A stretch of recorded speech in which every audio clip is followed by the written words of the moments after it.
Hello everyone, welcome to my YouTube channel study and स्टर। आज के वीडियो में हम डिस्कस करेंगे लैंग्वेज लर्निंग के बारे में। और जो उसके क्वेश्चंस हैं एग्जाम में वो कुछ इस तरह से आए थे। Elaborate the various characteristics related to language learning, also discuss in detail about the role of language learning in life with adequate examples. इसका सेकंड क्वेश्चन है discuss the principle of language learning. और इसका third question आया था elucidate the methods of language learning. First हम करेंगे कि जो लैंग्वेज लर्निंग है वो क्या होता है। The meaning of language learning refer to the process of acquiring and developing the ability to understand, speak, read and write a language. जो हमारी लैंग्वेज लर्निंग है वो एक ऐसी प्रोसेस है, एक ऐसी प्रोसेस को रेफ़र किया गया है जिसमें कि हम जो इंडिविजुअल है वो एक्वायर करता है और डेवलप करता है अपने अंदर एबिलिटीज़, अंडरस्टैंड करने को, क्या स्पीक करने को, रीड करने को, राइट करने को, किसी भी एक लैंग्वेज को। It involve the acquisition of linguistic knowledge, skills and strategies to communicate effectively in a language.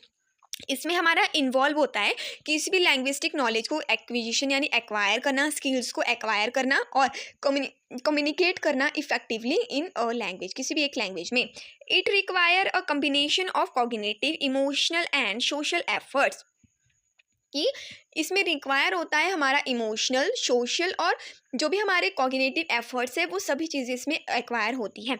Effective language learning enable individuals to communicate across linguistic and cultural boundaries, fostering global understanding, cooperation, and enhanced exchange. Language learning is a complex and multi-phased process कि जो एक effective language learning होती है वो enable करती है किसी भी इंडिविजुअल को कि वो कम्युनिकेट कर सके किसी भी लैंग्वेज में, साथ ही साथ किसी भी कल्चरल की बाउंड्रीज में, और वो फोस्टर करता है उस चीज़ की ग्लोबल को अंडरस्टैंड करने में, उसको कॉर्पोरेशन को अंडरस्टैंड करने में और साथ ही साथ एक्सचेंज करने में भी। अब जो लैंग्वेज लर्निंग है वो हमारी कॉम्प्लेक्स और मल्टी फेस्ड प्रोसेस है। अब नेक्स्ट हम डिस्कस करेंगे इसके करैक्टरिस्टिक्स। तो फर्स्ट हमारे पास complexity. Language learning is a complex process that involve multiple cognitive, emotional and social factor. अब हमने ऊपर भी पढ़ा कि जो लैंग्वेज लर्निंग है वो हमारी एक कॉम्प्लेक्स प्रोसेस है, यानी कि जिसमें हमारे इन्वॉल्व होते हैं multiple cognitives, emotional and social factors. Second हमारे पास dynamic. Language learning is a dynamic process that involve constant change and adaptation. अब जो लैंग्वेज लर्निंग है हमारी वो एक ऐसी डायनामिक प्रोसेस है जो कि कॉन्स्टेंटली चेंज होती रहती है और उसमें अडेप्शन होता रहता है किसी भी नई चीज़ का। फॉर एग्जाम्पल के लिए अभी आप भारत में रह रहे हो, तो भारत के भी किसी स्टेट में रह रहे हो, मान लो आप हिमाचल में रह रहे हो, तो वहाँ पे आपको हिमाचल की पहाड़ी बोलनी, जब आप हिमाचल में रहोगे तो वहाँ पे आपको उस चीज़ की जो भी उनकी लैंग्वेज होगी वो उस चीज़ को आप अडेप्ट कर लेंगे, वो और आपके अंदर कॉन्स्टेंटली खुद ब खुद ही वो चीज़ अडेप्ट हो जाएगी। अब जब आप थोड़े टाइम बाद पंजाब में चले जाओगे तो वहाँ पे जब आप जाओगे तो थोड़े टाइम के लिए जब आप वहाँ रहोगे तो वहाँ की जो लैंग्वेज होगी वो चीज़ भी आपके अंदर खुद ही अडेप्ट हो जाएगी। मीन्स जो हमारी लैंग्वेज लर्निंग है वो एक डायनामिक प्रोसेस है। सेकेंड हमारे पास non linear. Language learning is a non linear process that involve recursive and interactive learning. कि जो हमारी लैंग्वेज लर्निंग है वो एक नॉन लीनियर प्रोसेस भी है जो कि जिसमें कि इन्वॉल्व होता है हमारा रिकर्सिव और इंटरैक्टिव लर्निंग। फोर्थ वन है हमारे पास context dependent. Language learning is context dependent, meaning that is context in which language is learned affects the learning process. जो हमारी लैंग्वेज लर्निंग है वो एक कॉन्टेक्स्ट डिपेंडेंट प्रोसेस है। मतलब इसका ये है कि जिस भी कॉन्टेक्स्ट में हम लैंग्वेज को लर्न कर रहे हैं या राइट कर रहे हैं तो उसी चीज़ में हम जो लर्निंग प्रोसेस है वो ज़्यादा अफेक्टिव हो जाएगी।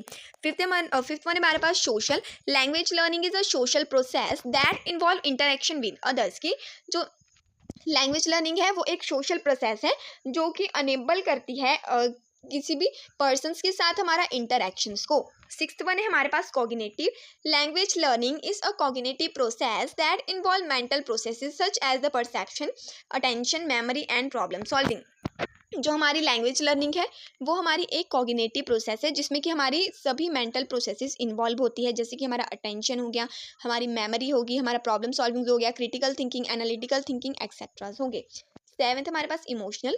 Language learning is an emotional process that involves feeling, attitudes and motivation. अब जो हमारी लैंग्वेज लर्निंग है वो हमारी इमोशंस के साथ भी जुड़ी हुई है, वो एक इमोशनल प्रोसेस है जिसमें कि इन्वॉल्व होती है हमारी feelings, attitudes, motivations etcetera. Eighth one है हमारे पास creative. Language learning is a creative process that involve generating new ideas, expressions and meanings. जो लैंग्वेज लर्निंग है वो एक क्रिएटिव प्रोसेस है जिसमें कि इन्वॉल्व होते हैं हमारे कि हम न्यू आइडियाज़ को जनरेट कर सके, साथ ही साथ उन आइडियाज़ के जो भी मीनिंग्स है उनको जनरेट कर सके, उनके जो भी एक्सप्रेशंस है उनको भी जनरेट कर सके। नाइन्थ पॉइंट है हमारे पास self directed. Language learning is a self directed process that involve taking responsibilities for one's own learning. की जो हमारी लैंग्वेज लर्निंग है वो एक सेल्फ डायरेक्टेड प्रोसेस है जिसमें कि हम इन्वॉल्व होती है, हमारे की जो पर्सन होता है वो खुद ही लैंग्वेज को लर्न करता है, उसकी खुद की रिस्पॉन्सिबिलिटी होती है कि उसने लैंग्वेज को लर्न करना है। टेंथ है हमारे पास life long. Language learning is a life long process that involve continuous learning and improvement. जो हमारी लैंग्वेज लर्निंग होती है वो हमारी लाइफ लॉन्ग प्रोसेस है, ये हमारी बर्थ टू टिल दैट तक चलती है। साथ ही साथ इसमें हम कॉन्टिन्यूसली लर्न करते हैं और कॉन्टिन्यूसली इसमें इम्प्रूवमेंट भी होता रहता है हमारा। अब नेक्स्ट हम डिस्कस करेंगे principles of the language learning. So first principle है इसमें हमारे पास principle of the naturalness. The principle suggest that language learning should be natural and spontaneous process where learner are exposed और authentic and meaningful language use. जो ये principle है naturalness वो बोलता है, उसने सजेस्ट किया है हमें कि जो लैंग्वेज लर्निंग है वो नेचुरली और स्पॉन्टेनियस प्रोसेस होनी चाहिए। ऐसा नहीं होना चाहिए कि हमने बच्चों पे थोपनी है ये चीज़ कि नहीं तुमने ये चीज़ सीखनी है तो सीखनी ही है, और जो हमारा लर्नर है वो ऑथेंटिक वे में, मीनिंगफुल वे में लैंग्वेज को लर्न करे। सेकेंड प्रिंसिपल है हमारे पास principle of freedom. This principle emphasis the importance of giving learners the freedom to learn and express themself in a language without in undue restrictions and constraint. अब जो principle of freedom है वो बोलता है, उसने एम्फोसिस किया है कि जो लर्नर है उसको हमने लर्न करने के लिए फ्रीडम प्रोवाइड करवानी है, उसको एक्सप्रेस करने के लिए खुद को हमने फ्रीडम प्रोवाइड करवानी है विदाउट किसी एनी रिस्ट्रिक्शंस के साथ। थर्ड हमारे पास principle of the harmony between speaking and writing. This principle highlight the importance of integrating speaking and writing skills in language learning to promote a balanced and harmonious development of language ability. अब जो ये principle है उसने highlight किया हमारी importance speaking और writing skills की किसी भी एक पर्टिकुलर लैंग्वेज लर्निंग में। साथ ही साथ ये प्रिंसिपल हमें बताता है कि कैसे हमने बैलेंस मेंटेन करके रखना है स्पीकिंग और राइटिंग के बीच में। फोर्थ वन है हमारे पास प्रिंसिपल ऑफ इंटरेस्ट।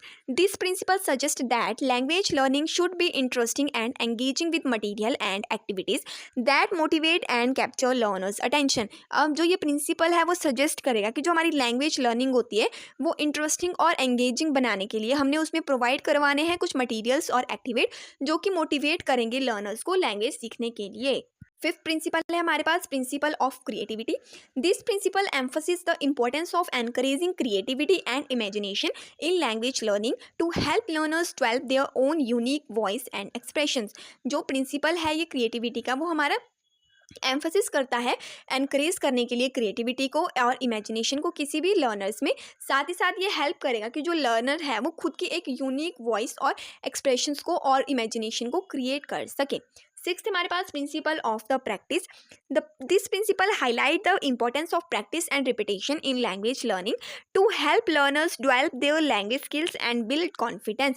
जो प्रिंसिपल ऑफ प्रैक्टिस है वो हमें हाईलाइट करता है इंपॉर्टेंस को, प्रैक्टिस और किसकी इंपॉर्टेंस को हाईलाइट करेगा, प्रैक्टिस और रिपीटेशन की किसी भी लैंग्वेज लर्निंग की, जो कि हेल्प करेगा लर्नर को कि वो खुद के अंदर डेवलप कर सके स्किल्स को और बिल्ड कर सके कॉन्फिडेंस को। सेवेंथ है हमारे पास प्रिंसिपल ऑफ द सिलेक्शन।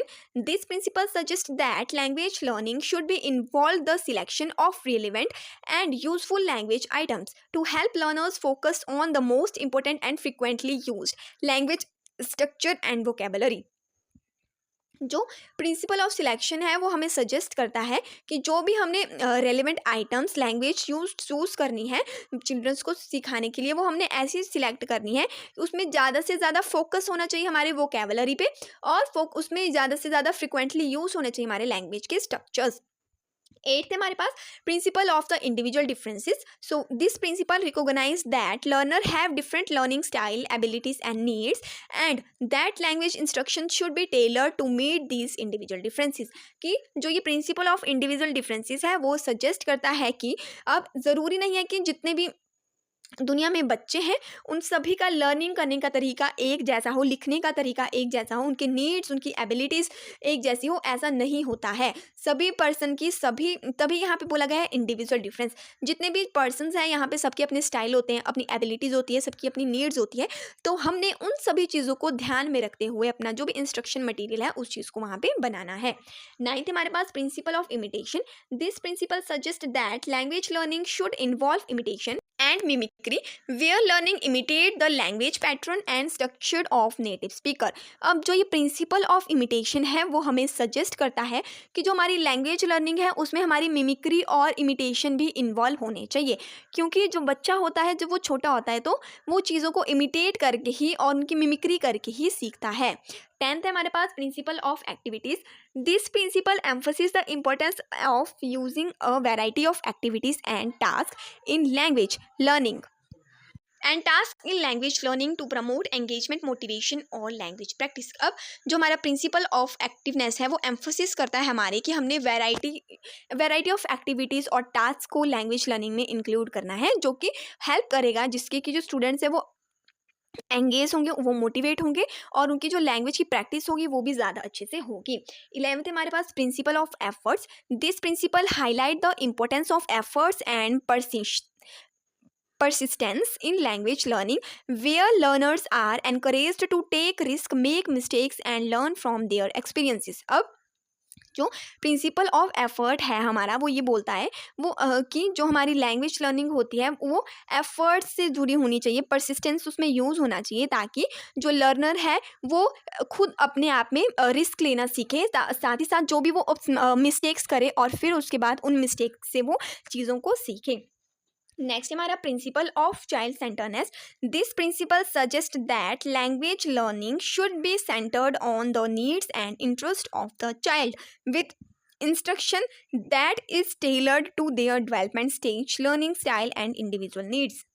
अब जो हमारा प्रिंसिपल ऑफ चाइल्ड सेंटरनेस है वो बोलता है कि जो हमारी लैंग्वेज लर्निंग है वो स्टूडेंट्स के नीड्स और इंटरेस्ट के अकॉर्डिंग होनी चाहिए, और जो भी हमने उसको इंस्ट्रक्शंस प्रोवाइड करवानी है वो उनके मेंटल स्टेजेस और उनके लर्निंग स्टाइल्स के अकॉर्डिंग होनी चाहिए। इसके बाद हमारे मेथड्स ऑफ लैंग्वेज लर्निंग और अप्रोचेस ऑफ लैंग्वेज लर्निंग। इस चीज़ को हम डिस्कस करेंगे नेक्स्ट वीडियो में। आज के वीडियो में इतना ही। आज के वीडियो में हमने किया कि जो लैंग्वेज लर्निंग है वो होती क्या है, उसके करैक्टरिस्टिक्स और प्रिंसिपल। आई होप कि आप लोगों को वीडियो अच्छी लगी हो, और अगर अच्छी लगी हो तो please like, share, comment and subscribe.